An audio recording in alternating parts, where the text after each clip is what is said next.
नमो विष्णुपादाय कृष्णपृष्ठाय भूतले श्रीमते भक्तिवेदांत स्वामिन्निति नामिने। नमस्ते सारस्वती देवे गौरवाणी प्रचारिणे निर्विशेष शून्यवादी पाश्चात्य देशतारिणे। जय श्री कृष्ण चैतन्य प्रभु नित्यानंद श्री अद्वैत गदाधर श्रीवासदि गौर भक्तवृंद। हरे कृष्ण कृष्ण कृष्ण हरे हरे, हरे राम राम राम हरे हरे। मुखं करोति वाचालं पंगुं लंघयते गिरिं यत्कृपातमहं वन्दे श्रीगुरुं दीनतारिणम्। हरे कृष्ण। श्रीमद्भागवतम स्कंद 4 अध्याय 16। ऋतु महाराजांची स्तुती, श्लोक नंबर 3।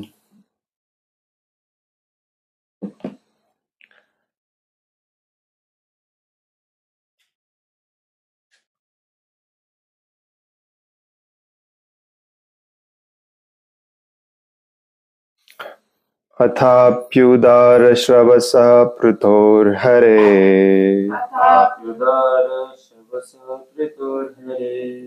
कलावतारस्य कथामृतामृता।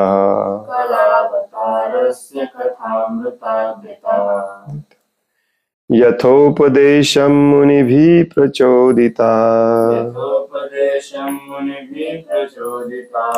श्लाघ्यानि कर्माणि वयं वितन्महे।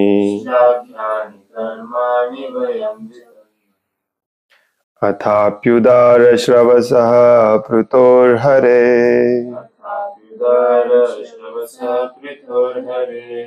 कलावतारस्य कथामृता धृता। यथोपदेशं मुनिभिः प्रचोदिता, श्लाघ्यानि कर्माणि वयं विनम्महे।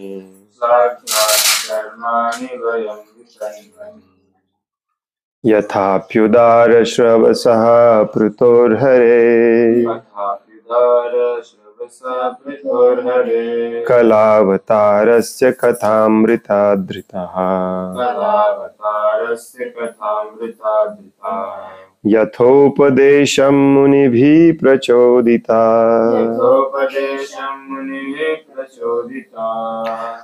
श्लाघ्यानि कर्माणि वयं वितन्महे।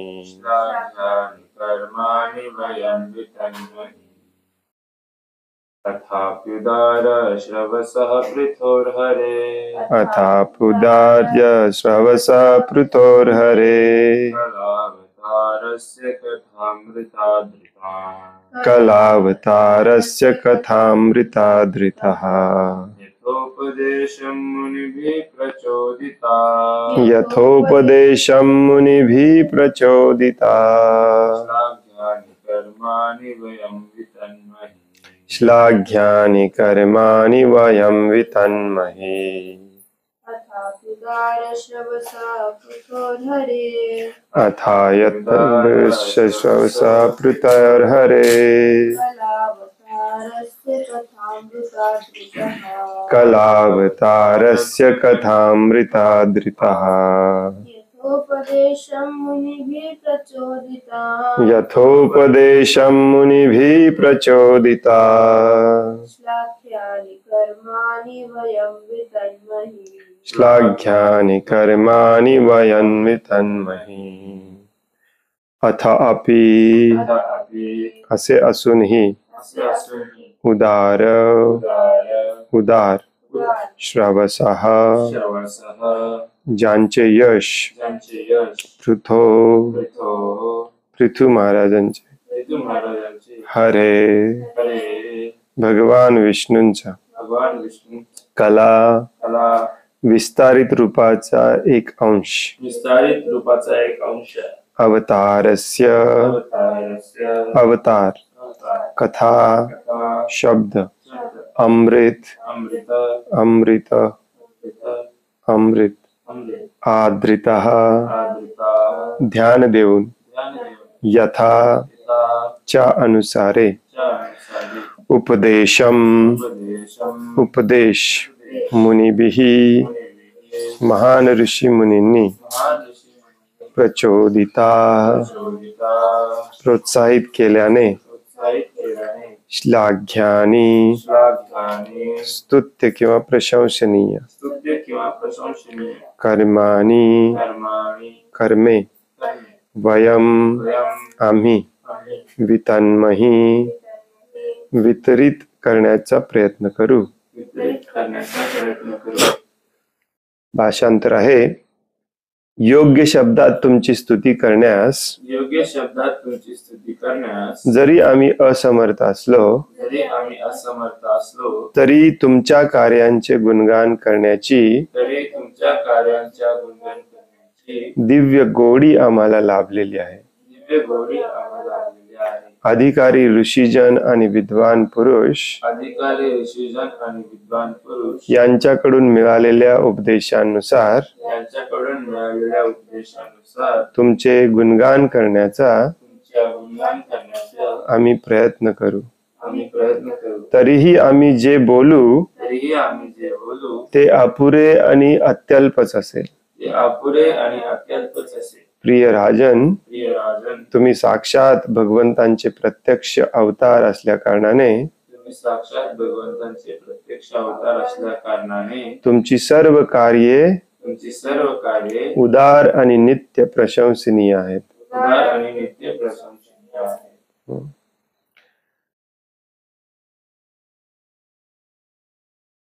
स्तुती पाठक जे आहेत ते स्तुती पाठक हे प्रोफेशनल स्तुती पाठक असतात. त्यांचं कामच असतं स्तुती करणे.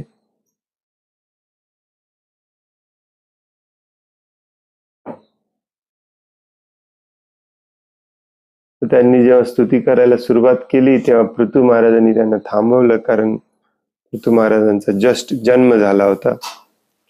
पृथू महाराज म्हणाले की मी काही काम तर अजून काही केलेलंच नाही आहे, मग तुम्ही स्तुती कशाला करताय. परंतु सर्व ऋषी मुनींनी समजावून सांगितले की पृथ्वी महाराज हे भगवान श्रीकृष्णांचे अवतार आहेत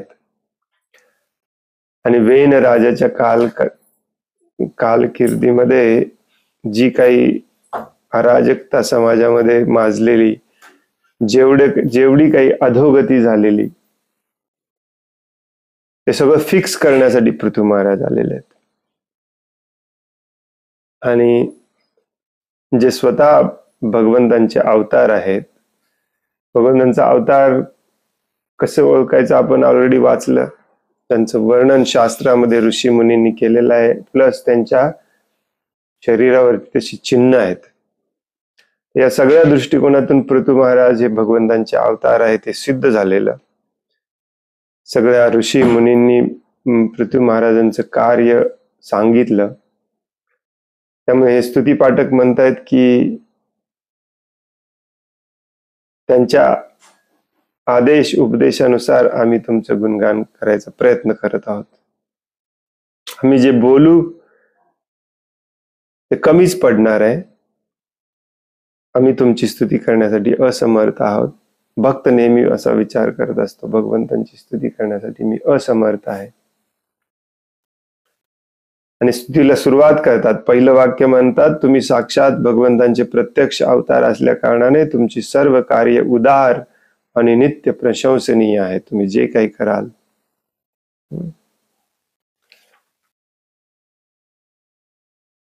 आणि मग याच्या पुढचे जे सगळे श्लोक आहेत ते पृथू महाराजांचं गुणगान करणार आहेत. एक एक वाचूया आपण. तात्पर्य श्रील प्रभुपादांद्वारे मनुष्य कितीही कुशल आणि तज्ञ असला तरी तो भगवंतांचे महात्म्य पूर्ण प्रमाणात वर्णू शकत नाही. एखाद्याला असं वाटत असेल की मी भगवंतांना पूर्णपणे जाणलंय, तर त्याने तर बिलकुल जाणलं नाही.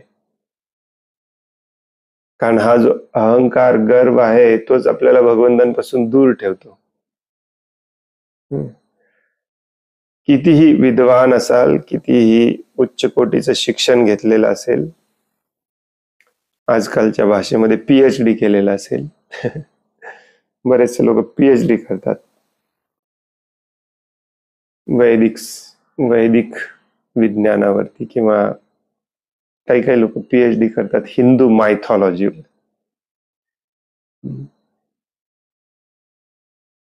तरी सुद्धा भगवत कार्यांचे गुणगान करताना भक्तांनी प्रयत्नांची पराकाष्ठा केली पाहिजे, कारण आपलं कामच ते आहे. भक्त कोण असतो? जो भगवंतांचं सदैव गुणगान करत असतो तोच भक्त असतो. रिसेंटली आपण भगवद्गीतेमध्ये वाचलं, सततम कीर्तयन्तो माम यतन्तश्च दृढव्रता. हो की नाही? नमस्यन्तश्च माम नित्यम नमस्यन्तस्य माम भक्त्या नित्ययुक्ता उपासते. तर प्रभुपाद इथे म्हणतात की तरी सुद्धा भगवंतांच्या कार्याचं गुणगान करताना भक्तांनी प्रयत्नांची पराकाष्ठा करावी. तेच सांगितले तिथे, यतन्तश्च दृढव्रता. यतन्त्यश्च म्हणजे प्रयत्न करणे, यतंत म्हणजे प्रयत्न करणे. दृढव्रता, दृढ निश्चयाने आपण भगवंतांचंच काम केलं पाहिजे, भगवंतांचंच गुणगान केलं पाहिजे, भगवंतांनाच स्मरण केलं पाहिजे प्रत्येक क्षण सततम. आता हे करायचं असेल तर कष्ट तर घ्यावे लागणार, हो की नाही? सोपं नाही आहे काम. आणि प्रेमा खातीर, एखाद्याचा आदर आहे, प्रेम आहे म्हणून त्याच्या सेवेसाठी किंवा त्याच्यासाठी आपण किती कष्ट घेतो यालाच महत्व असतं. बाकी आरामदायी जीवन जगत कोणी प्रेम करू शकत नाही. प्रेम असेल तर त्या व्यक्तीसाठी, समोरच्या व्यक्तीवर तुमचं जर प्रेम असेल तर त्या समोरच्या व्यक्तीसाठी तुम्ही एक स्टेप एक्स्ट्रा घेतलाच पाहिजे. त्याच्यात त्रास असला तरी, नुकसान झालं तरी. हेच बऱ्याच भक्तांना कळत नाही. आपले आरामदायी जीवन जगत सगळ्यांना भक्ती करायची, कशी करतात? इथे आरामदायी जीवन नाहीच आहे, हा मेन संदेश आहे भगवद्गीतेचा. परंतु तुम्हाला इथे आरामदायी जीवन जगण्यासाठी सगळं करायचं आहे, आणि इथे आरामदायी जीवन जगण्यासाठी भगवंतांचे गुणगान करायला, भगवंतांची भक्तिमय सेवा करायला तुमच्याकडे वेळ नाही, हो नाही? काल आपला भगवद्गीतेचा क्लास झाला नाही, परंतु पुढचा जो श्लोक आहे भगवद्गीतेचा तो खूप खूप खूप खूप अत्यंत अत्यंत महत्वाचा आणि अत्यंत समर्पक आहे याच्यासाठी. भगवान श्रीकृष्ण 9व्या अध्यायामध्ये अर्जुनाला सांगतात, यत करोशी यत अश्नासी यत जुहोसी ददासी यत तपस्यासी कौंतेय तत् कुरुष्व मदा. तुला जे काही करायचंय, जे काही खायचंय, झोपायचंय, दान धर्म करायचंय, ते सगळं तू माझ्यासाठी केलं पाहिजे. आणि तात्पर्यामध्ये प्रभुपाद लिहितात, मला वाटते पहिल्याच वाक्यामध्ये प्रभुपाद तिथे तात्पर्यामध्ये लिहितात की आपण आपल्या जीवनाची घडी अशी बदलली पाहिजे की प्रत्येक क्षण भगवंतांचं स्मरण झालं पाहिजे, प्रत्येक क्षण. इथे आपण भक्त लोक जीवनाची घडी बदलायलाच तयार नाही. उलट काही भक्त लोक म्हणतात की मेरे भगवान बहुत दयालु है. अरे भगवान दयालु है, कृपालु है, पतित पावन है, पर वो कपटी पावन नाही. या भौतिक जगामध्ये पाप कर्म करीत, कपट करीत, नावाचा ढोंग म्हणून जर तुम्ही भक्ती करत असाल तर ते भगवंत सहन करत नाहीत. प्रभू रामचंद्रला जेव्हा बिभीषणजी भेटायला आले होते, सगळ्यांनी वॉर्निंग दिली, शत्रूच्या साईडने आलेला आहे प्रभू, जरा जपून वागा याच्याशी. भगवान रामचंद्र म्हणाले, माझ्या समोर कोणी असो, शत्रू असो, अघन्य भयानक निंद कर्म केलेला असो, जो माझ्या समोर भक्तिभावाने हात जोडतो त्याचा मी स्वीकार करतो. त्याने हजारो पाप केलेली असली तरी चालतात. परंतु त्याच वाक्यामध्ये भगवान रामचंद्र पुढल्या वाक्यामध्ये सांगतात, परंतु ज्याच्या मनामध्ये पाप आहे, कपट आहे, ज्याने अजून पाप कर्म थांबवलेलं नाही, त्याला मी एक क्षण देखील स्वीकार करत नाही.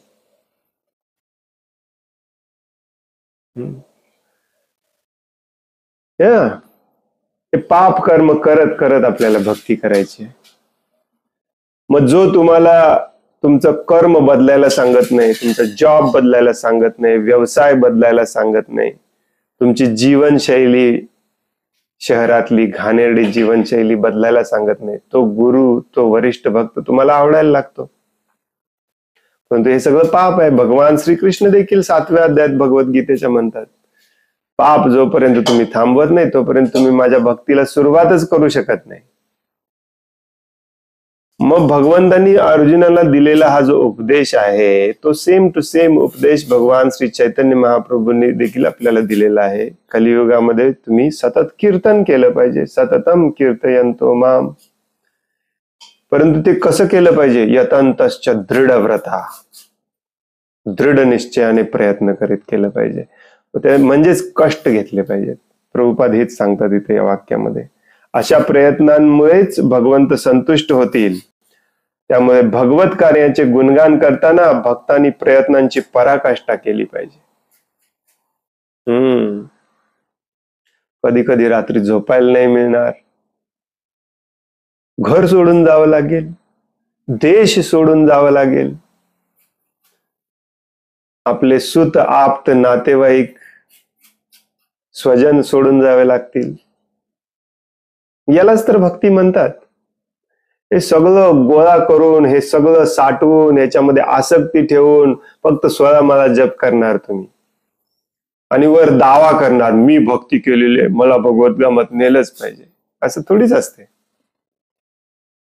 प्रेम म्हणजे तिथे पूर्णपणे त्यागाची भावना असली पाहिजे. 100%. प्रभुपादांचे फेवरेट शब्द आहे सेंट%. प्रभुपाद नेहमी म्हणायचे 100% त्याग असला पाहिजे तिथे. इथे एकच काम 1000 वेळा सांगावं लागतं, प्रभूजी झालं का, प्रभूजी झालं का, प्रभूजी झालं का. प्रभूजी निवांत मध्ये आपली सगळी घर गृहस्थी सांभाळून, कुटुंब, जॉब, व्यवसाय सांभाळून हळूच वेळ मिळेल तेव्हा भगवंतांचं काम करणार. वेळ मिळेल तेव्हा.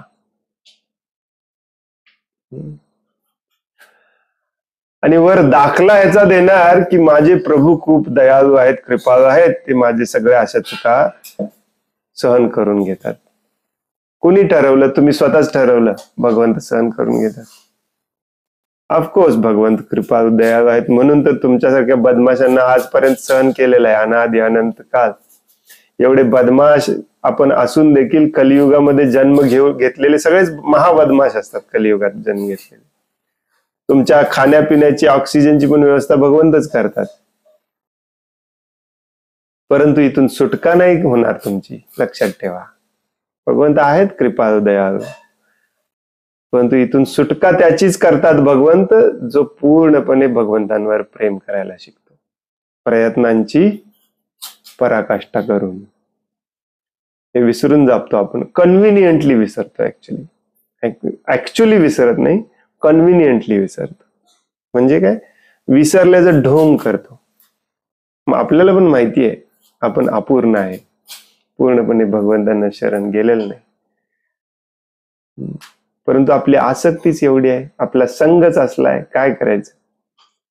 पहिल्यांदा अशा प्रकारचा संघ बदलला पाहिजे. अशा प्रयत्नांमुळेच भगवंत संतुष्ट होतात. याचा अर्थ काय? जसं आपण काल वाचलं, पत्रम पुष्पम फलम तोयम यो मे भक्त्या प्रयच्छति. एखादं पान भगवंतांसमोर नेऊन ठेवायला काय प्रॉब्लेम आहे आपल्याला? की नाही? परंतु जेव्हा प्रॉब्लेम असतो भगवंतांसाठी काहीतरी करायला, आणि त्या प्रॉब्लेम मध्ये तुम्ही किती प्रयत्नांची पराकाष्ठा करता हे भगवंत बघतात. काय घेऊन आलाय बघत नाहीत. काय घेऊन आलाय, किती घेऊन आलाय माझ्यासाठी, काय करताय माझ्यासाठी, काय करताय हे बघत नाहीत. प्रयत्नांची पराकाष्ठा किती करताय हे बघतात. कारण तिथेच प्रेम जाणवतं. नसेल तर कुठे प्रेम? सगळं इझी दिल्यावर तुम्हाला काय फरक पडतो? 2 लाख कमवायचे आणि भगवंतांना 2000 खर्च करायचे आणि वर सांगायचं तुम्ही काहीच करत नाही, त्याच्यापेक्षा मी 2000 तरी करतो ना.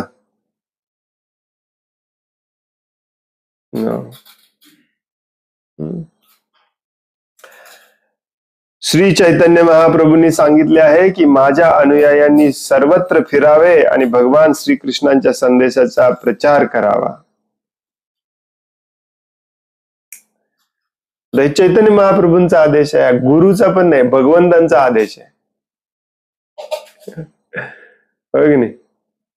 सर्वत्र सगळीकडे फिरा आणि माझ्या नावाचा प्रचार करा, माझ्या संदेशाचा प्रचार करा, श्रीमद भागवतमचा, भगवद्गीतेचा प्रचार करा.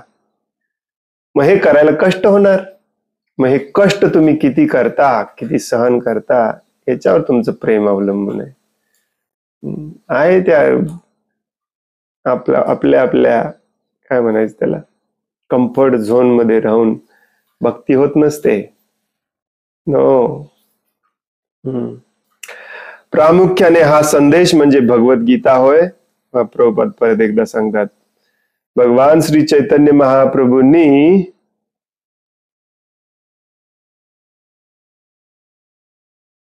जगभर फिरा आणि माझ्या संदेशाचा प्रचार करा म्हणून सांगितलंय. म्हणजेच प्रभुपाद सांगतात भगवद्गीतेचा प्रचार करा. भगवद्गीता हा पाया आहे. वेग असं काहीतरी बोलतात, काहीतरी भगवद्गीतेतलं बोला ना.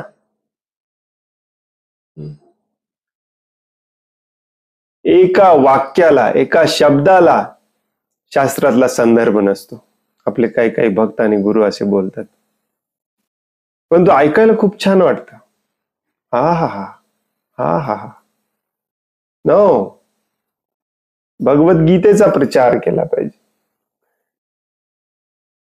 गौडीय मठातील काही भक्तांचा असा चुकीचा भ्रम आहे की भगवद्गीतेपेक्षा भागवतमला जास्त महत्व दिलं पाहिजे, भागवतमपेक्षा भागवतमच्या 10व्या स्कंदाला महत्व दिलं पाहिजे. हे सगळं भागवतम, 10वा स्कंद, माधुर्य रस, चैतन्य चरितामृतामधलं प्रेम रस, हे सगळं भगवद्गीतेच्या पायावरती अवलंबून आहे. फाउंडेशन, पाया म्हणजे फाउंडेशन.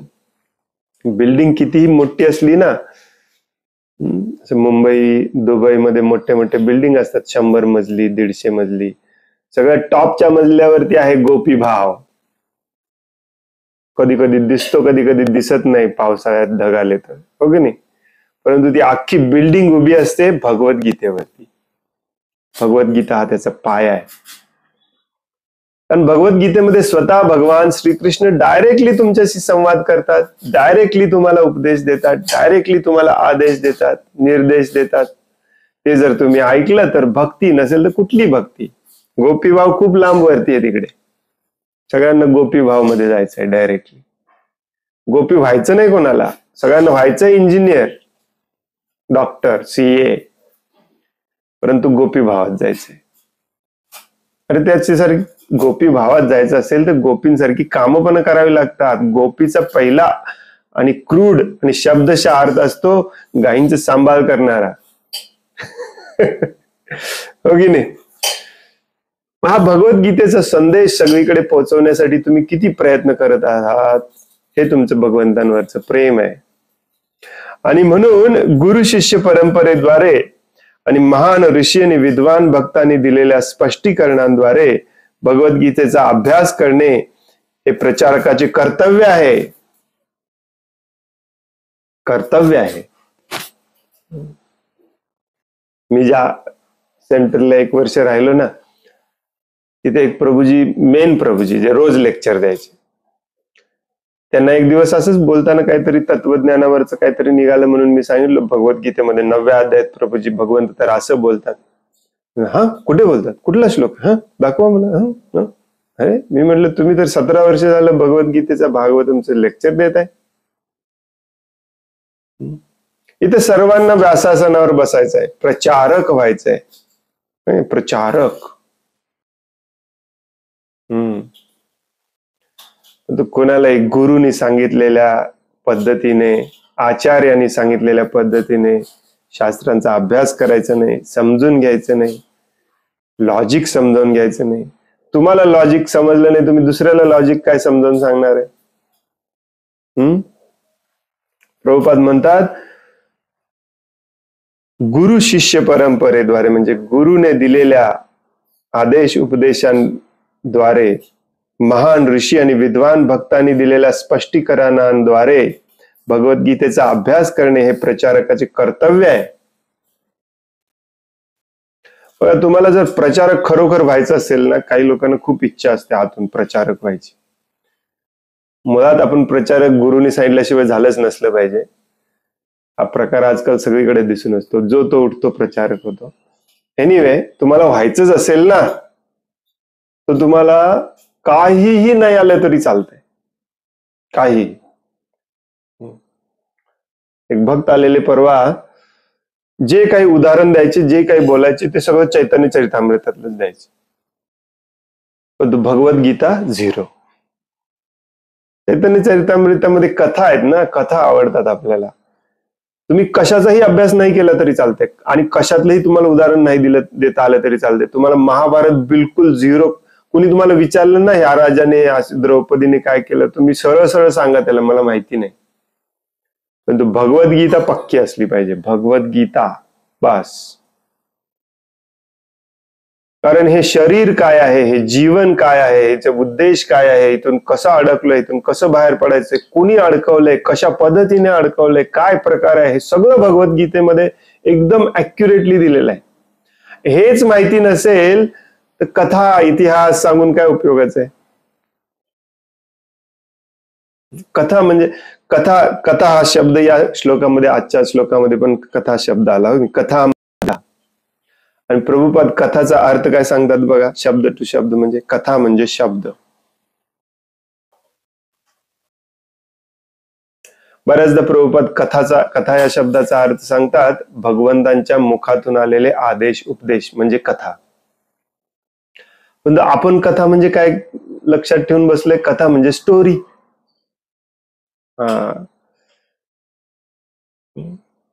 प्रभु जी कितना अच्छा कथा सुनाते हैं, बहुत अच्छा कथाकार है. कथाकार ती कथा नसते. हे जे मोठ्या मोठ्या स्टेजवरती कथा सांगतात ना, नानी बायरो मायरो, त्याची कथा त्याची कथा, हा सगळा इतिहास सांगतात. काय सांगतात? इतिहास.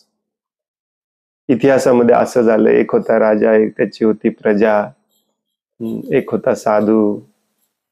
या सगळा इतिहास झाला. खरी कथा असते श्री भगवान उवाच. भगवान श्रीकृष्ण काय म्हणतात. यशोदा मैया भगवंतांसोबत कसा व्यवहार करते,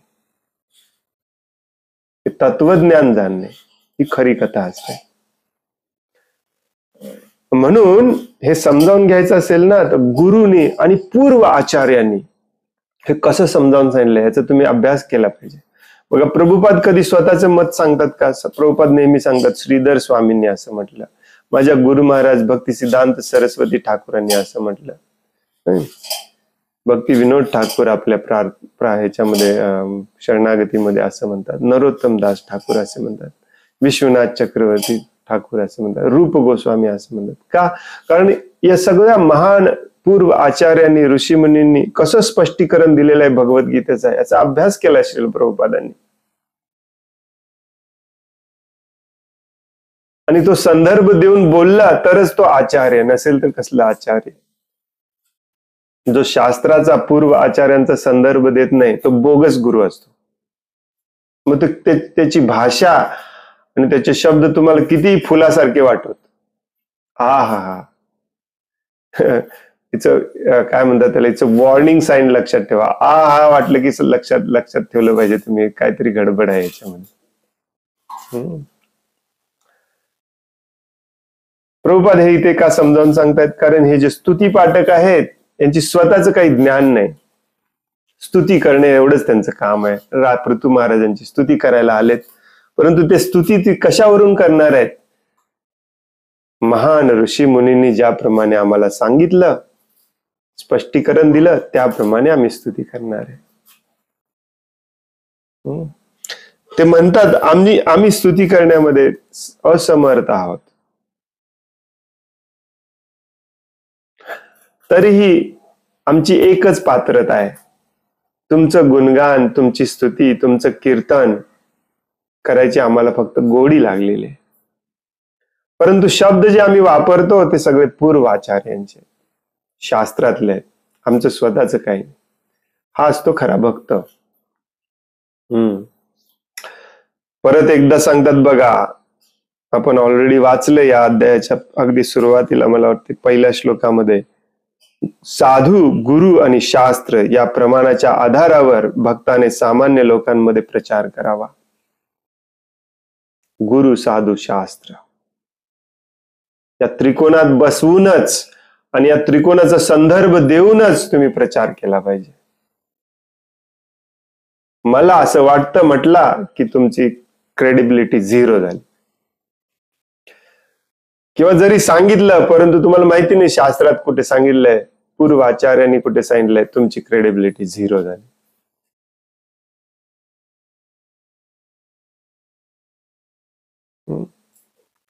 असे जवळजवळ आपले सगळे प्रचारक आजकाल असे झालेत, त्यांना सांगता येत नाही कुठे दिलेला आहे, कारण का त्यांनी कधी विचारच केला नाही.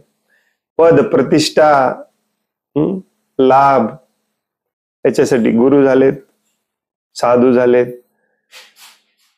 आणि म्हणून मग त्यांच्याकडून शुद्ध भक्त पण निर्माण होत नाहीत. कारण उपदेशामध्ये, आदेशामध्ये हा उपदेश कुठेच नाही की पूर्णपणे शरण गेलं पाहिजे, प्रयत्नांची पराकाष्ठा केली पाहिजे. प्रभुपाद इथे सांगतात प्रयत्नांची मराठी पण समजावून सांगावं लागतं आजकाल. प्रयत्नांची पराकाष्ठा याचा अर्थ माहितीये तुम्हाला?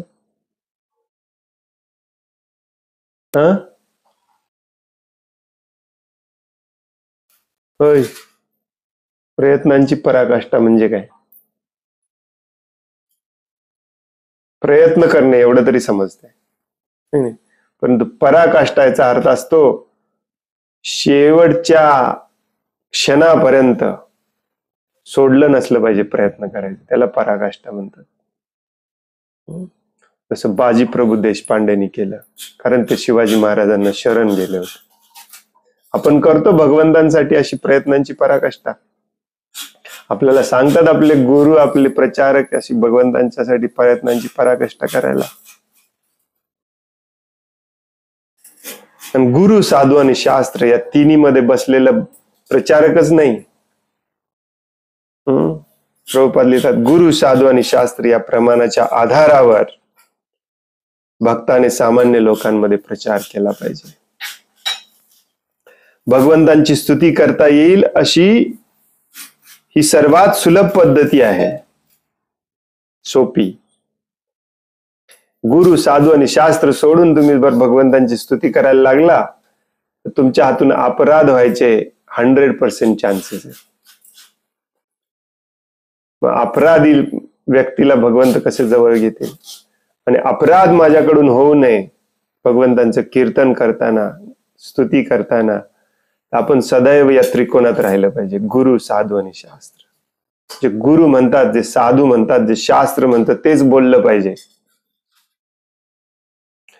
जे साधू म्हणजे पूर्वाचार्य, कोणी पण ऐरा गैरा साधू नाही. पूर्वाचार्य जे म्हणतात, जे शास्त्र म्हणतात तेच गुरुने म्हटलं पाहिजे, नाहीतर हा त्रिकोण पण चुकीचा आहे. त्या गुरुला काढा त्या त्रिकोणातून, दुसरा गुरु बसवा तिथे. लक्षात आलं का? मग हे त्रिकोणातला गुरु चुकीचा बोलतोय की खरं बोलतोय कसं कळणार? त्याच्यासाठी तुम्हाला पूर्वाचार्य आणि शास्त्र याचा अभ्यास केला पाहिजे. पूर्वाचार्य आणि शास्त्र यांचा अभ्यास तुमच्याकडून करून घ्यायचं काम गुरुचं असतं. परंतु जर करतच नसेल तर समजायचं इथे पण काहीतरी प्रॉब्लेम आहे. कारण मला प्रभूची बुद्धी नाही, माझ्याकडे वेळ नाही, म्हणून तर मी गुरुकडे आलोय. पूर्वाचार्यांचा शास्त्राचा मी कधी अभ्यास करणार? गुरुचं हेच काम असतं. गुरुच्या मुखातून जे काही येतं ते पूर्वाचार्य आणि शास्त्राला संदर्भ देऊनच आलेलं असलं पाहिजे. मग तो या त्रिकोणाला आपोआप टिकवून ठेवतो. हे गुरुचं काम असते, हे त्रिकोण टिकवून ठेवणे. गुरुच जर चुकीचा असेल तर हे त्रिकोण कसं राहील? अशा गुरुला आपण काढून टाकलं पाहिजे या त्रिकोणातून, दुसरा गुरु शोधला पाहिजे. प्रभूजी अपराध होणार नाही तसं केलं तर? अरे अपराध कसा होईल? भगवान श्रीकृष्ण तर अर्जुनाला गुरुला मारायला सांगतात, तुम्हाला फक्त प्रभुपाद गुरुला सोडायला सांगतात, मारायला तर सांगितलं नाही.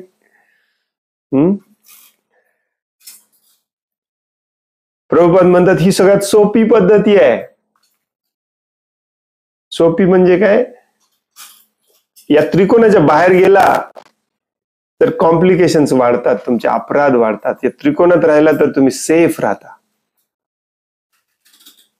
त्रिकोणाच्या बाहेर जावं असं सारखं सारखं वाटेल तुम्हाला, कारण तिथे लाभ आहे, पूजा आहे, प्रतिष्ठा आहे, पैसा मिळतो. शास्त्रातलं जरा थोडस दुमडून थोडस ट्विस्ट करून सांगितलं की देणगी मिळते प्रभूची, प्रतिष्ठा मिळते, हार घालतात गळ्यामध्ये. मग कॉम्प्लिकेटेड होतं. त्रिकोणात राहायचं कायम. भले तुम्हाला हार मिळाला नसला तरी चालेल, भले तुमचा जय जयकार कुणी केला नसला तरी चालेल, भले तुम्हाला 5 पैसे पण कुणी डोनेशन नाही दिलं तरी चालेल, परंतु या त्रिकोणात कायम राहिलं पाहिजे. नसेल तर तुम्ही भक्तच होणार नाही, दुसरे भक्त कसे बनवणार, हो की नाही? म्हणून प्रभुपाद म्हणतात ही सगळ्यात सोपी पद्धती आहे, सहज सुलभ पद्धती आहे. तथापि भक्तिमय सेवा हीच वास्तविक पद्धती आहे, कारण भक्तिमय सेवेद्वारे मनुष्य अगदी अल्प शब्दात भगवंतांना संतुष्ट करू शकतो. हृदय स्वच्छ असणे, शुद्ध असणे सगळ्यात गरजेचं आहे. भक्ती म्हणजे प्रेम, प्रेममयी सेवा, सततम प्रीतिपूर्वकम, जो माझी सतत प्रीतिपूर्वक सेवा करतो. भजताम प्रीतिपूर्वकम, होय नाही? येशाम सतत युक्तानाम भजताम प्रीतिपूर्वकम. भजने म्हणजे सेवा करणे. प्रेमपूर्वक, प्रीतिपूर्वक जर तुम्ही सेवा करत असाल तर तुम्हाला भगवद्गीता, भागवतम, त्याच्यातले बेस्ट मधले बेस्ट उत्तम श्लोक, भगवंतांची स्तुती करायला शोधायची काही गरज नाही. सुदामाच्या तोंडातून बघा एक वाक्य पण येत नव्हतं, एक शब्द पण येत नव्हता. सुदामाला ना भागवतम माहिती होतं ना भगवद्गीता. परवा आपण जो श्लोक बघितला 12व्या स्कंदातला, M Brahma वरुणेंद्र Rudra मरुता, what is that? स्तुन्वन्ति गाये स्तवे वेदै पादक्रम उपनिषद. वेद, उपनिषद सगळ्यांमधले बेस्ट श्लोक शोधून काढून ब्रह्म, रुद्र, मरुत, इंद्र हे सगळे भगवंतांची स्तुती करत असतात. प्रभुपाद तिथे तात्पर्यात लिहितात, घाबरू नका, तुम्हाला त्यातलं काही नाही आलं तरी चालतंय. इथे हृदयामध्ये प्रेम पाहिजे, भगवंतांसाठी प्रयत्नांची पराकाष्ठा करायची तयारी असली पाहिजे, बस. हा जन्म भगवंतांसाठी आहे, हा एक जन्म पूर्णपणे भगवंतांसाठी देणार.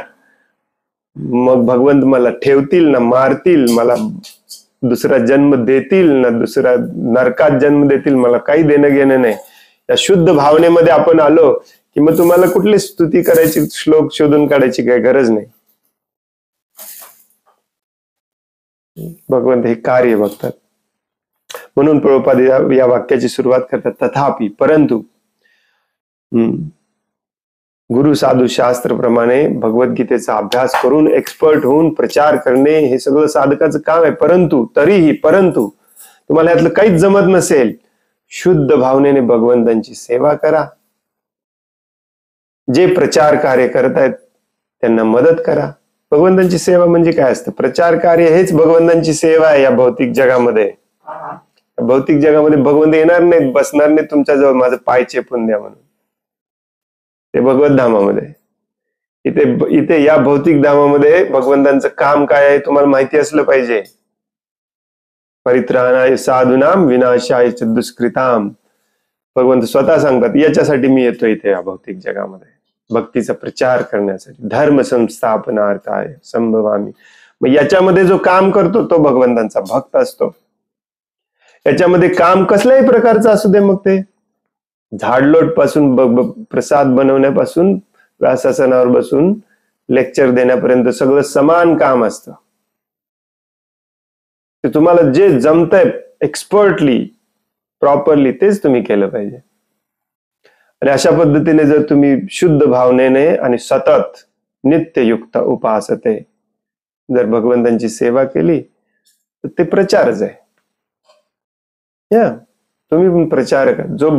जो स्वयंपाकघरातून बिलकुल बाहेर पडत नाही, भक्तांसाठी भक्तीचा प्रचार करणाऱ्या भक्तांसाठी सदैव प्रसादम बनवत असतो, भांडी धुत असतो, तो देखील प्रचारकच असतो. एकच काम नसतं प्रचारामध्ये, सगळे प्रचारक असतात. प्रभुपाद इथे सांगतात, तथापि भक्तिमय सेवा हीच वास्तविक पद्धती आहे, खरी पद्धती आहे. कारण भक्तिमय सेवेद्वारे मनुष्य अगदी अल्प शब्दात भगवंतांना संतुष्ट करू शकतो. अगदी अल्प शब्दात, काही जरी येत नसलं तरी. परंतु या विनम्रतेचा ढोंग नाही करायचा. मी तर दास आहे प्रभूजी, मला काहीच येत नाही प्रभूजी, असं ढोंग करणारे भरपूर भक्त असतात आपले. ढोंग नाही करायचं. इथं आतून खरोखर भावना तशी असली पाहिजे आपली. आणि आतून खरोखर भावना कधी उत्पन्न होते? जेव्हा आपण ही प्रयत्नांची पराकाष्ठा करतो. प्रयत्न काहीच करायचे नाहीत, बोल बच्चन आहे मात्र. मी दासानु दास आहे प्रभूजी, मला तुमच्या चरणावर ठेवा. अरे मग ये चरणावर. यायला तयार नाही, बोलायला फक्त चरणावर ठेवाय. Please accept my humble obeisances at your lotus feet. बोलतो तसं केलं पण पाहिजे ना. म्हणून इथे म्हटलेलं आहे, प्रयत्नांची पराकाष्ठा करणे ही भक्ती आहे. विनम्र झालं पाहिजे, परंतु ती विनम्रता देखील खरी विनम्रता असली पाहिजे. भक्तिमय सेवे वाचून मोठे मोठे ग्रंथही भगवंतांना संतुष्ट करू शकत नाहीत. बाकी तुम्हाला किती मोठे मोठे ग्रंथ येऊ देत. अखिल ब्रह्मांडामध्ये फेमस होते सार्वभौम भट्टाचार्य. एक व्यक्ती नव्हता जो त्यांचा आदर करायचा नाही. राजा प्रतापरुद्रांना पकडून, थोडीशी मी अतिशयोक्ती करते, भारतवर्षामध्ये त्या काळामध्ये सर्वात प्रसिद्ध होते सार्वभौम भट्टाचार्य. कुणीही लोक अक्षरशः खरं जरी असलं ना तरी त्यांच्याशी वाद घालायला घाबरायचे, का इतके एक्सपर्ट होते शास्त्रामध्ये. भगवंतांनी कशी जिरवली त्यांची. Very interesting story. काही उपयोग नाही तुम्हाला शास्त्र घेऊन. म्हणून चैतन्य महाप्रभू पंडित होते, 8व्या वर्षी सगळे शास्त्र पारंगत होते, परंतु रस्त्यावरून फक्त हरे कृष्ण म्हणत फिरायचे. पंडित लोक चैतन्य महाप्रभूंची चेष्टा करायचे, अरे तुम्ही तर ब्राह्मण आहात, पंडित आहात, तुम्ही शास्त्राची चर्चा करायची का? हे काय भावनिकतेमध्ये येऊन काय करत बसलाय? भगवंतांसाठी काम केलं पाहिजे, कष्ट केलं पाहिजे. मनातून, मन, वाचा, काया तिन्ही माध्यमातून दाखवून दिलं पाहिजे की मी तुमचाच आहे 24 तास. फक्त एका माध्यमातून दाखवून देऊन चालत नाही. फक्त वाचा, बोलण्यातून नाही. मनात वेगळंच आहे, शरीर वेगळंच काम करते. मेकॅनिकल इंजिनिअरचं कार बनवतो जाऊन फॅक्टरीमध्ये, हा कसला भक्त. आणि याला ब्राह्मण दीक्षा देतात. हे चालू आहे आजकाल फालतूगिरी. प्रभुपादांच्या काळात प्रभुपादांनी एकालाही ब्राह्मण दीक्षा दिली नाही जो 24 तास सेवेला तयार नव्हता. आज ब्राह्मण दीक्षा देऊन फॅक्टरीमध्ये कामाला जातात लोक, भक्त लोक आपले. त्याला ब्राह्मण म्हणतात का? जो दुसऱ्याची चाकरी करतो तो त्याचं ब्राह्मणत्व एका क्षणात नष्ट होतं. 7व्या स्कंदामध्ये दिलेलं आहे भागवतमच्या. प्रभुपाद स्वतः एका लेटर मध्ये लिहितात, माझ्या निदर्शनात आलेलं आहे की याला ब्राह्मण दीक्षा देऊन देखील हा सेवा करत नाही, हा परत जॉबला जातो. नो, उद्यापासून ब्राह्मण दीक्षा साठी कोणाची शिफारस करताना काळजीपूर्वक करा. ब्राह्मण दीक्षा म्हणजे त्याच्यामध्ये ब्राह्मणाचे सगळे गुण असले पाहिजे, हो की नाही? श्लोक सगळे माहिती आहेत, श्लोकाच्या मध्ये मध्ये सांगायला जोक पण सगळे माहिती आहेत, पण तू सेवा करायला 24 तास हा थाऱ्यावरच नाही. हा बात कुठं आहे? सॉफ्टवेअर इंजिनियर आहे, इन्फोसिस मध्ये. सकाळी 8 वाजता भागवतम क्लास द्यायला तेवढा येतो. दिस इज बोगस. लक्षात येते का तुमच्या? मोठे मोठे ग्रंथ भगवंतांना संतुष्ट करू शकत नाहीत. जे श्लोक तुम्ही सांगताय त्याचं आचरण तुम्ही स्वतः तरी करा पहिल्यांदा, मग बसून सांगा. हो, कृष्ण भावनामृत संघातील प्रचारक जरी भगवंतांचे महिमागान करण्यात पुरेसे समर्थ नसले तरी ते सर्वत्र जाऊन लोकांना हरे कृष्ण मंत्राचा जप करण्याची विनंती करू शकतात. कशाला तुम्हाला भगवद्गीता यायला पाहिजे? 24 तास सेवेला या, बस झाला भगवंतांचे भक्त. भुरीजन प्रभू भागवतम पूर्ण अभ्यास केलेला का? प्रभुपादांनी त्यांना सांगितलं जावा हाँगकाँगला नवीन सेंटर सुरू करा. गेले. मनात प्रेम होतं, प्रभुपादांसाठी जीवन समर्पण करायची तयारी होती, त्यालाच भक्ती म्हणतात. एक श्लोक एक जोक याला भक्ती म्हणत नाही. भागवतम क्लास द्यायचे पैसे घेतो आपण, कीर्तन करायचे पैसे घेतो आपण. हे कसला प्रचार आहे? प्रचार सिंपल प्रचार असला पाहिजे. मनामध्ये तळमळ असली पाहिजे की हे जीव सगळे सत्व रज तम गुणाच्या साखळीने बांधले गेलेले आहेत या दुःखालयम अशाश्वतम मध्ये. यांना माहिती नाही, भ्रमात आहेत, मोहात आहेत, शरीरानंतर शरीर बदलत आहेत. हे शरीर बदलल्यावर पुढचं शरीर काय मिळणार बिचाऱ्यांना माहिती नाही. मी यांना कसं मदत करू?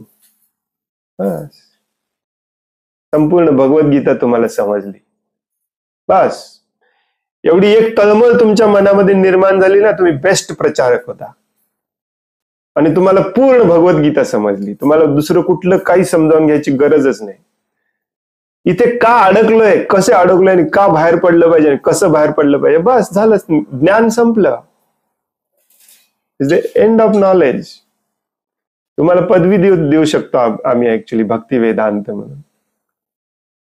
पण हे माहिती नाही. बाकीचे सगळे श्लोक माहिती आहेत, चैतन्य चरितामधले स्टोरी सगळे माहिती आहेत, आणि आपण बेस्ट प्रचारक झालोय.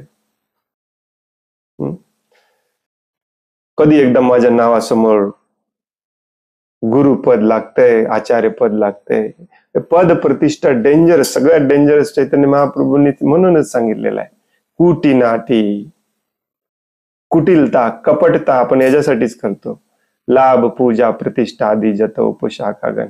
लाभ पूजा प्रतिष्ठेने प्रेरित झालेला प्रचारक नाही स्वतःचं भलं करतो, नाही समाजाचं भलं करतो.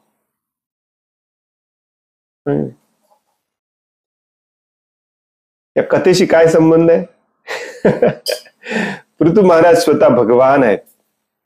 त्यांचं गुणगान करणे, त्यांची स्तुती करणे, त्यांचं कीर्तन करणे हीच भक्ती आहे. भगवान श्रीकृष्ण भगवद्गीतेत सांगतात, सततम कीर्तयंतो, जो माझी सतत कीर्तन करतो तो माझा भक्त आहे. मग हे स्तुती पाठक तेच करायचा प्रयत्न करतायत, परंतु सुरुवातीला अजून स्तुती सुरू करण्याच्या आधी म्हणतात की नाही आमच्याकडे शब्द आहेत, नाही आम्ही तुमची स्तुती करण्यासाठी समर्थ आहोत. जसं काही ऋषी मुनींनी, महान आचार्यांनी, साधूंनी, शास्त्रांनी सांगितलंय त्याप्रमाणे आम्ही करण्याचा प्रयत्न करणार आहे. भगवंतांची स्तुती करणे म्हणजेच प्रचार असतो. मग हा प्रचार कसा असला पाहिजे? गुरु, साधू आणि शास्त्राशी संबंधित असला पाहिजे, कचाट्यामध्येच असला पाहिजे. नसेल तर तो प्रचार होत नाही. प्रभुपाद म्हणून समजावून सांगतात इथे.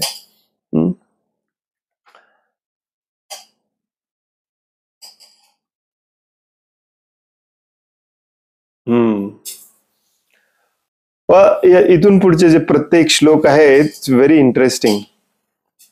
भगवंतांची स्तुती तर आधी तुम्ही भरपूर वेळा ऐकलेली असेल, पण पृथु महाराजांची स्तुती थोडीशी वेगळी आहे. कारण पृथु महाराज एक शासक म्हणून आले होते, राजा म्हणून आले होते. आणि शासक आणि राजा म्हणून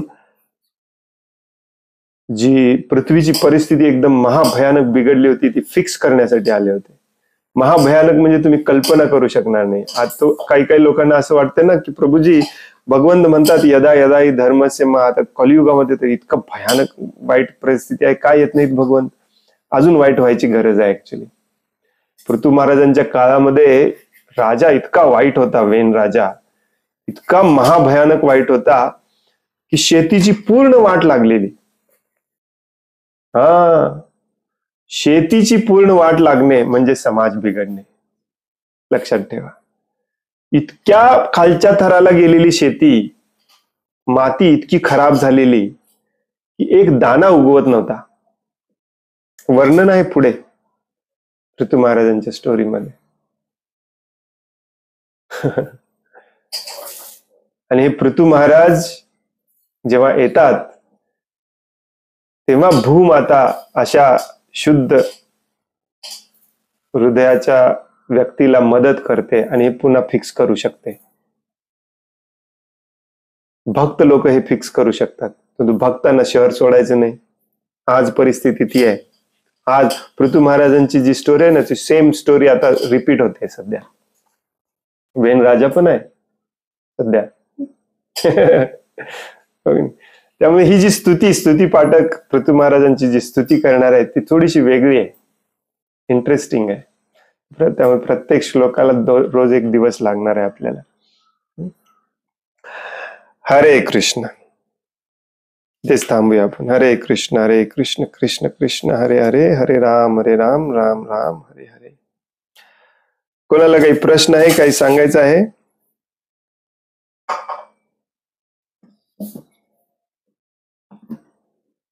हरे कृष्ण.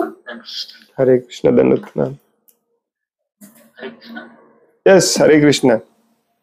प्रभूजी, आता आपण जे ऐकतो किंवा जे प्रभुपादांनी लिहिलेलं पण आहे सगळं, पण जेव्हा आपण कोणाबरोबर बोलतो तेव्हा हे म्हणतात की प्रभुपादांनी त्यांचे जे गुरु नेमले, प्रत्येकाला एक वेगवेगळी रिस्पॉन्सिबिलिटी दिली आणि त्याप्रमाणे त्यांचे शिष्य हे करतात. सगळ्यांनाच त्यांनी नाही सांगितलं की तुम्ही वर्णाश्रम करा किंवा बुक डिस्ट्रीब्युशनवर जास्त भर दिला असं हे करतात, म्हणजे सांगतात. आणि परत नंतर काय जण म्हणतात की काय जणांना रिस्पॉन्सिबिलिटी दिली की शहरातच फक्त तुम्ही प्रचार करा आणि लोकांना घेऊन या, असं हे करतात, काउंटर करतात.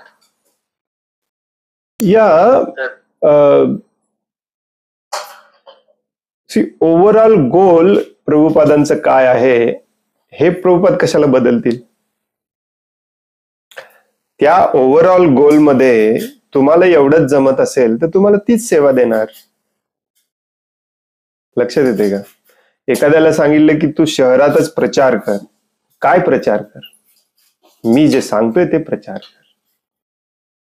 लोकांना या तम रजगुणातून बाहेर काढायचा प्रचार कर. बाहेर काढल्यावर त्यांना ठेवायचं कुठे? मंदिराच्या बाजूलाच अपार्टमेंट बांधून ठेवायचं नाही. ते पण मी माझ्या पुस्तकामध्ये लिहिलेलं आहे. तू शहर सोडू नको, तू 24 तास शहरातच राहा, परंतु मी जे सांगितलंय त्याचा प्रचार कर. ओव्हरऑल गोल जो असतो तो कधीच बदलत नाही. नाही भगवंत बदलतात, नाही प्रभुपाद बदलतात, नाही चैतन्य महाप्रभू बदलतात. आता त्या गोल मध्ये प्रत्येकाच्या सेवेचा रोल वेगवेगळा असतो, बघ नाही. जसं तुम्ही म्हणाला की यांना फक्त पुस्तक वितरण करायला सांगितलं, या त्या पुस्तकातच लिहिलेलं आहे ना ओव्हरऑल गोल काय आहे. काही लोक म्हणतात की प्रभुपादांनी स्वतः शेती केली नाही, स्वतः वर्णाश्रम पाळलं नाही, कारण प्रभुपादांच्याकडे तेवढा वेळच नव्हता. हे गोल समजावून सांगणारा पण कोणीतरी पाहिजे. त्यालाच वर्णाश्रम म्हणतात. ऍक्च्युली समजावून सांगणारा वेगळा असतो, त्याचं मॅनेजमेंट करणारा वेगळा असतो, ऍक्च्युली करणारा वेगळा असतो आणि ऍक्च्युअल करणाऱ्याला मदत करणारे वेगळे असतात. हे 4 वर्ण निर्माण केले. प्रत्येकाचा गोल वेगवेगळा होता, परिस्थिती तशी नव्हती.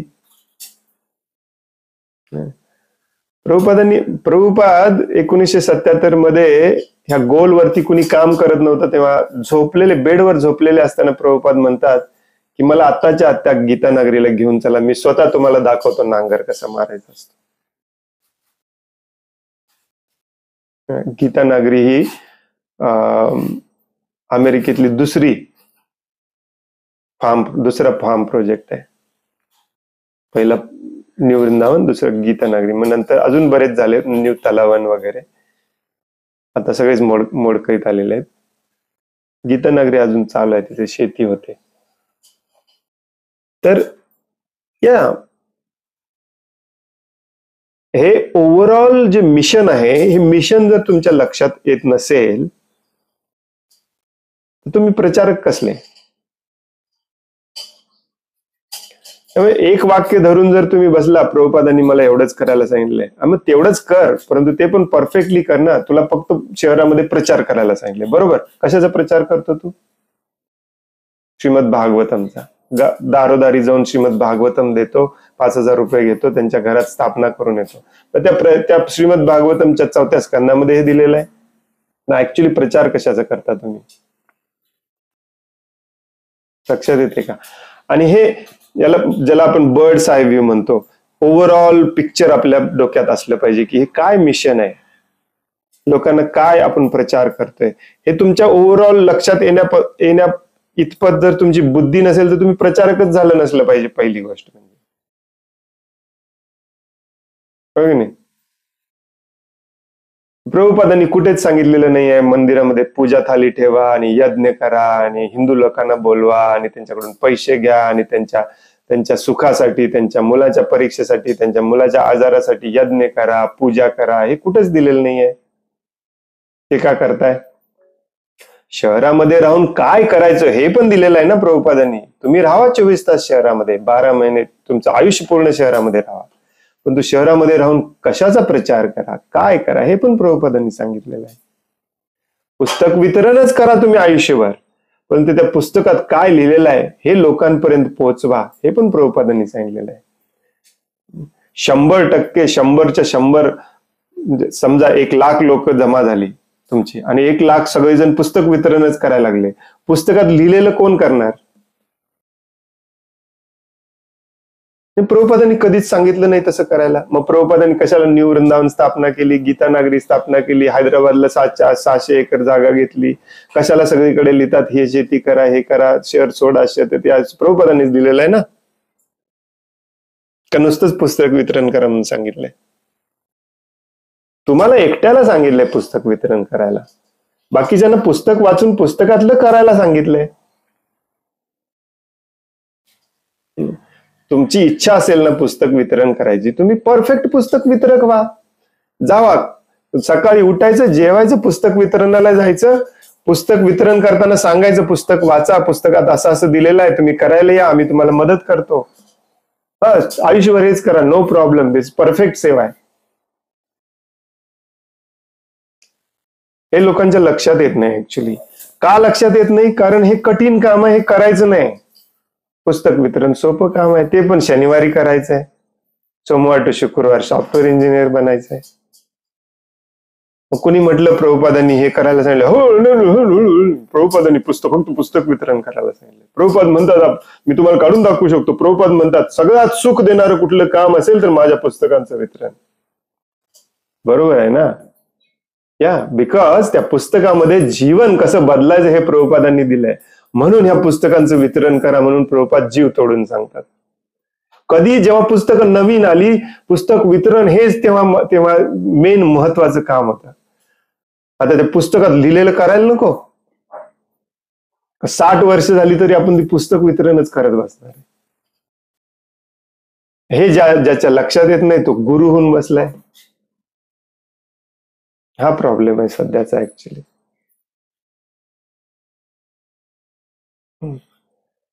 त्यांच्या हे लक्षातच येत नाही की भक्तीचा अर्थ आहे तुमचं सगळं जीवन बदलायचं आहे. तुम्हाला मी भक्त दाखवतो प्रभूजी. तुम्ही या, जे पुस्तक वितरण करतात, डेली पुस्तक वितरण करतात, डेली भागवतम भगवद्गीता करतात, डेली मंगला आरती, गौर आरती, भोग आरती सगळं करतात, प्लस शेती करतात, आणि शेती आणि वर्णाश्रम आणि भागवतम भगवद्गीता आणि मंगला आरती आणि पुस्तक वितरण सगळ्याचा प्रचार करतात.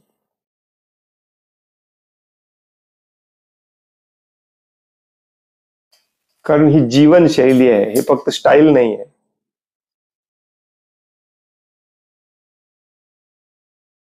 हे विसरून जातात हे भक्त लोक ऍक्च्युली. मी काही वितरित करत नसला, फक्त भगवद्गीता जरी वितरित करत असला ना, त्याला तिथेच भगवद्गीता उघडून दाखवा. भगवान श्रीकृष्ण म्हणतात भगवद्गीतेमध्ये, सततम कीर्तयन्तु मां.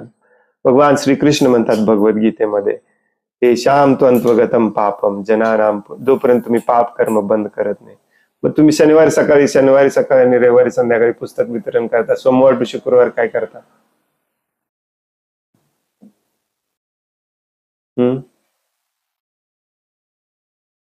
बरं, हे पुस्तक वितरण करून तुम्ही 1000 भक्त बनवले, 10,000 भक्त बनवले. या 10,000 भक्तांना पापातून बाहेर काढण्यासाठी तुम्ही काय करता? प्रभूजी, माझं काम नाही आहे ते, माझं काम फक्त पुस्तक वितरण करणे. It's okay, that's how an organization works. तुझं काम आहे पुस्तक वितरण करणे, याचं काम आहे प्रचार करणे, प्रवचन देणे, पुस्तक वितरण प्लस प्रचार. या पद्धतीने लोकांच्या मन बदलून लोकांना घेऊन येणे. मग आलेली ही 10,000 लोकांचं जीवन पापमुक्त कसं करायचं हे तिसऱ्याचं काम असलं पाहिजे. तुमची व्यवस्था कुठे आहे? Where is that organization? चौथ्याचं काम असलं पाहिजे to facilitate them to get out of the city. हे ओव्हरऑल मिशन आहे प्रभुपादांचं. तुम्हाला प्रभुपादांचं खरं मिशन समजावून घ्यायचं असेल ना, तर अमेरिकेला जायच्या आधी प्रभुपादांनी आपला मिशन लिहून काढलाय. तो वाचा, त्याचं नाव आहे गीता नागरी एसे. त्याच्यामध्ये स्टेप बाय स्टेप प्रभुपाद सांगतात 4 फेजेस मध्ये मला हे करायचं आहे. First phase, second phase, third phase, fourth phase. कुठेतरी एका ठिकाणी प्रभुपाद भावनिक होऊन म्हटले, वा किती छान पुस्तक वितरण करता, मला इतकं सुख मिळतं, आयुष्यभर पुस्तक वितरण करा. ते त्याला सांगितलंय, प्रत्येकाला थोडीच सांगितलंय.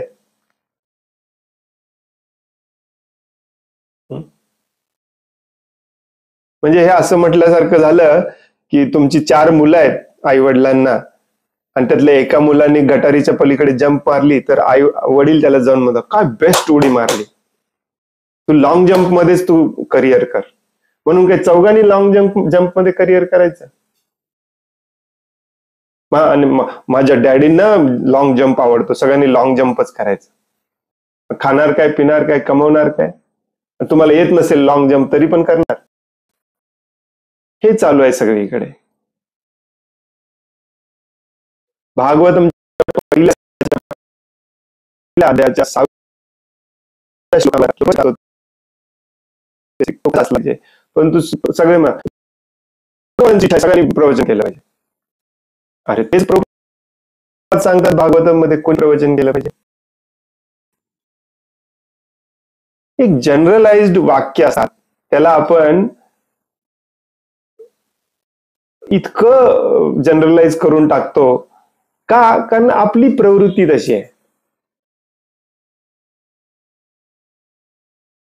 एकदा एका रिपोर्टरनी विचारलं की या महिला ज्या तुम्हाला जॉईन होत आहेत, हे पण उद्या गुरु होऊ शकतात का? प्रॉपरली सेही कृष्ण तत्ववेत्ता सेही गुरु है. कृष्ण विज्ञान ज्याला माहितीये तो गुरु होऊ शकतो. पण 1000 ठिकाणी प्रभुपादांनी सांगितलं की माताजींचा रोल काय असतो, माताजींची कार्य काय असतात. एका ठिकाणी सांगतात की आमच्या माताजींना जपानला जायची, माझ्या बरोबर जपानला जायची, तिथे प्रचार करायची बिलकुल इच्छा नाही. त्यांना स्वयंपाकघर आणि घर सांभाळणे त्यांचा धर्म आहे, तेच आवडतं. मग इकडचं एक वाक्य सोडायचं, इकडचं एक वाक्य घ्यायचं, हे चालू आहे सध्या. त्याला म्हणतात चेरी पिकिंग. जे आवडते तेवढंच घ्यायचं. माझ्या इंद्रिय तृप्तीला, माझ्या लाभ पूजा प्रतिष्ठेला जेवढं आवडतं तेवढं घ्यायचं आणि तेवढंच करायचं. तुम्हाला ऐकून आता हे पण आश्चर्य वाटेल की शेती करणे, वर्णाश्रमाची स्थापना करणे हे देखील गोल नाही आहे आपलं. तुम्हाला हे गोल वाटत असेल तर हे तुम्ही पण चुकला. आपला गोल आहे पूर्णपणे शुद्ध होऊन, पापमुक्त होऊन भगवंतांकडे जाणे. हे जर तुम्हाला शहरात राहून करता येत असेल तर 100% करा, नो प्रॉब्लेम. शहराच्या मंदिरांमध्ये जे राहतात ते 24 तास भक्तीचा प्रचार करण्यामध्ये असले पाहिजेत. तीच त्यांची भगवत धामात जायची शुद्धता आहे. त्यांनी शेतात यायची काही गरज नाही. परंतु काय प्रचार करतात ते पण महत्वाचं आहे. सगळ्यांसाठी नसतं हे. म्हणूनच तर वर्णाश्रम इज सो इम्पॉर्टंट ऍक्च्युली. सगळ्यांसाठी एकच असतं ना, तर मग 5 बोट समान, 2 जुळी भाऊ समान नसतात. एकाला चित्रकला आवडतं तर एकाला संगीत आवडतं. त्यालाच वर्णाश्रम म्हणतात. जे गुण आहेत ना त्याप्रमाणे भगवंतांची सेवा करणे, हे त्यांना समजावून सांगितलं पाहिजे ऍक्च्युली. त्यासाठी तुम्ही एक्सपर्ट झालं पाहिजे समजावून सांगायला.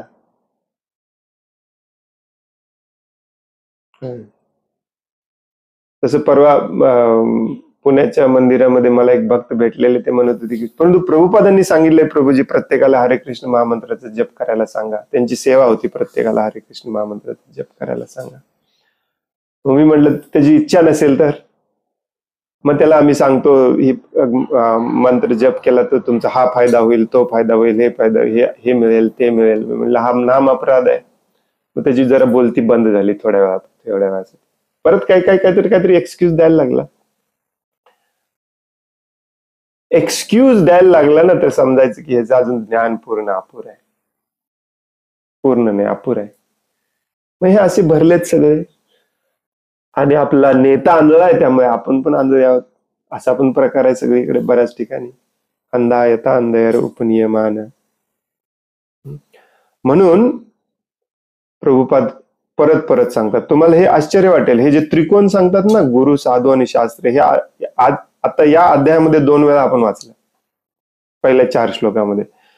हे जर सर्च केलं तुम्ही वेदाबेस मध्ये 1000 ठिकाणी तुम्हाला सापडेल. It's very important. गुरु, साधू, शास्त्र, याच्यामध्ये तुमची वाक्य असली पाहिजेत.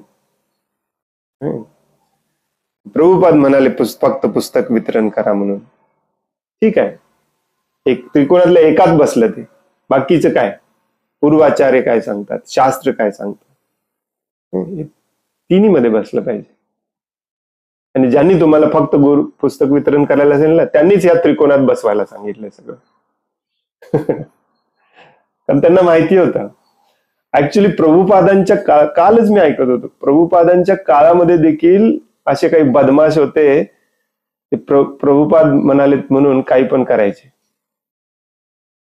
प्रभुपादांनी असं सांगितले, प्रभुपादांनी तसं सांगितले, प्रभुपादांनी असं सांगितले, प्रभुपादांनी तसं सांगितले, मग काय सांगितलं. आणि प्रभुपाद स्वतः एकदा ऐकल्यावर म्हणायचे, कधी सांगितलंय मी तर असं कधीच सांगितलं नाही, मी कधी असं सांगूच शकत नाही. हे प्रभुपादांच्या काळात व्हायचं. आता विचार करा किती होत असेल. इमॅजिन करा आता किती होत असेल, नाही. आणि भावनिक गोष्ट आहे. प्रभुपाद म्हणाले की सगळे भावनिक होतात. हा, प्रभूजी खरंच बोलत असणार आहेत, प्रभुपाद म्हणतात म्हणजे.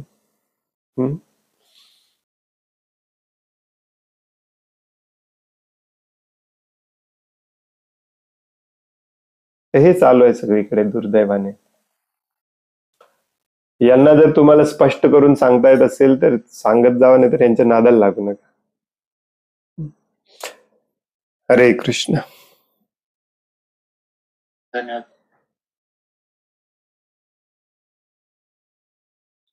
हरे कृष्ण. दंडवत प्रणाम. हरे कृष्ण. दंडवत प्रणाम. प्रभूजी, आता सध्या मंदिरामध्ये तेच जास्त प्रमाणामध्ये होतंय की एका जयंती आल्यानंतर पुस्तक वितरणावरती इतका जोर दिला जातो, पुस्तक वितरण, आणि त्याच इलाक्यामध्ये परत तितकंच पुस्तक वितरण. ऑलरेडी ज्या ठिकाणी प्रत्येकाकडे 1-2 भगवद्गीता घरी आहेत, त्याच लोकांना जबरदस्तीने भगवद्गीता देऊन आहे त्याचाच अभ्यास नाही करत, ते आणखीन जबरदस्तीने भगवद्गीता द्यायच्या, आणि मग त्याच्यामध्येच स्कोर इतका झाला असं सांगायचं. ते मग चालू त्या साधनेवरती पण प्रेशर आहे, आणि ना पुस्तक वितरण व्यवस्थित होतं, ना जो पुस्तक वितरण करतो त्याला समाधान भेटतं. समाधान खूप लांबची गोष्ट आहे. जो पुस्तक वितरण करतो त्याला स्वतः त्यांनी पुस्तक कधी वाचलेलं नसतं. हे सगळं पैसे आणि स्कोअर साठी चालू आहे. म्हणून मी म्हटलं अंधा यथा अंधयर उपनियमान. हे सांगणारे अंध आहेत आणि त्याचे फॉलो करणारे पण अंध आहेत. हा करतोय स्कोअर साठी, सांगणारे त्याला सांगतात पैशासाठी. हे चालू आहे. केलं पाहिजे पुस्तक वितरण, नाही असं नाही, परंतु ओव्हरऑल मिशन पुढे जाते की नाही हे पण बघितलं पाहिजे. प्रभुपाद काही पुस्तक वितरण करणाऱ्यांना संध्याकाळी आल्यावर विचारायचे, दिवसभर कुठे होता? पुस्तक वितरणाला गेलो होतो प्रभुपाद. दिवसभर? मग वाचता कधी पुस्तकं? नाही, वेळ मिळत नाही. तुम्हाला जर ही पुस्तकं वाचायला दिवसातले 3 तास वेळ मिळत नसेल तर तुम्ही पुस्तक वितरणाला जाऊ नका. प्रभुपादांचा आदेश आहे.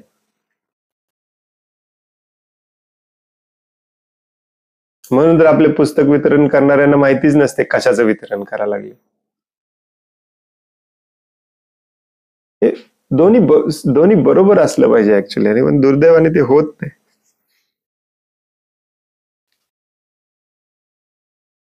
पुण्यामध्ये काही भक्त आहेत, त्यांच्याकडे भागवतमचा सेट अगदी स्वस्त दरात मिळतो, निम्म्या किमतीला. हे असं कसं काय? ऑफिशियली भाद्र पौर्णिमेमध्ये 10 का 20% डिस्काउंट देतात, त्याच्यापेक्षा कमीला मिळतं.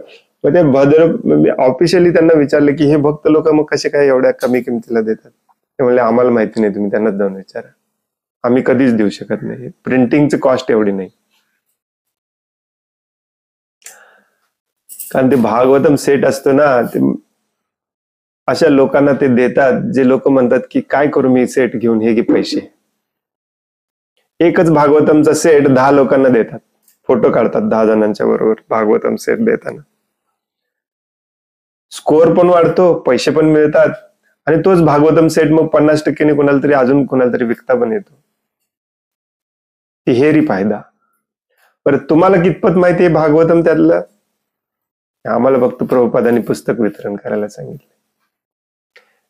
सगळ्यात चुकीचं शिला प्रभुपादांचं मला वाटते मोस्ट मिसकोटेड कुठलं जर प्रभुपादांचं कोट असेल तर पुस्तक वितरणाचा कोट आहे. जो पुस्तक वाचत नाही त्याने वितरण करायला प्रभुपादांनी कधीच सांगितलेलं नाही. हे मी तुम्हाला काढून दाखवू शकतो. चालू आहे, दुर्दैवाने हेच चालू आहे. एनिवे, जास्त निगेटिव्ह बोलायला नको आपल्याला.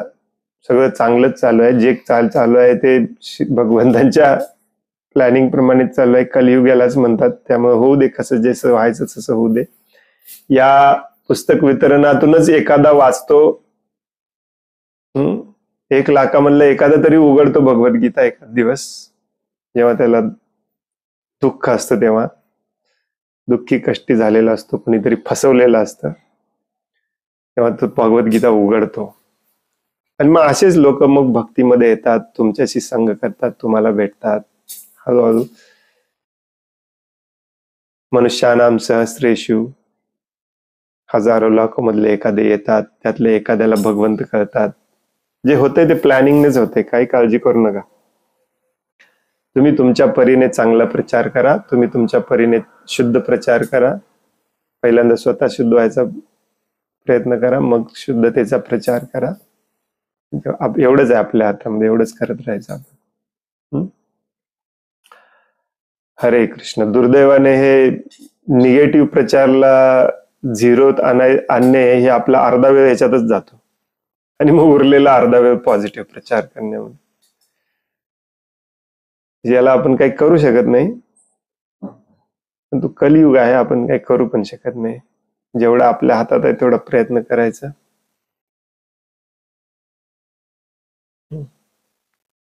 हरे कृष्ण.